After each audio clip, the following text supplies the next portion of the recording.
Friends, welcome to sisters Kessel.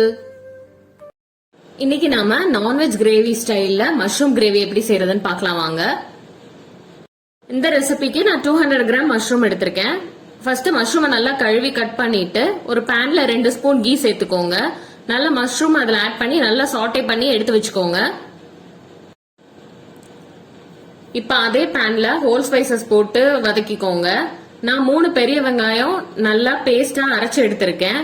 Gravy consistency நல்லா இருக்கும். இந்த மாதிரி அரைச்சு எடுத்தீங்கன்னா நல்லா அதோட ரா ஸ்மெல் போற வரைக்கும் நல்லா வதக்கி விடுங்க. நல்ல வெங்காயத்தோட பச்சை வாசனை போனதும் 1 ஸ்பூன் இஞ்சி பூண்டு விழுது சேர்த்து நல்லா வதக்கி விடுங்க.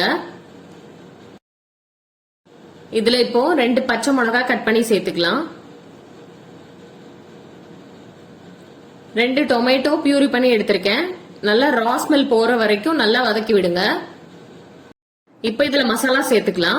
1 ஸ்பூன் மஞ்சள் தூள், 2 ஸ்பூன் காஷ்மீரி மிளகாய் தூள், 1 ஸ்பூன் கரம் மசாலா எல்லாம் சேர்த்து கலந்து விடுங்க. தேவையான அளவு உப்பு சேர்த்துக்கோங்க.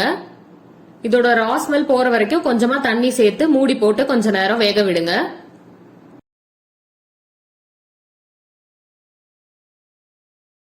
இப்ப மசாலாஸ் எல்லாம் நல்லா கொதிச்சதும் இப்ப நம்ம சாட்டே பண்ணி வச்சிருக்க மஷ்ரூமை சேர்த்து ஒரு 2 நிமிஷம் மூடி போட்டு வேக வச்சு எடுத்தோம்னா மஷ்ரூம் கிரேவி ரெடி.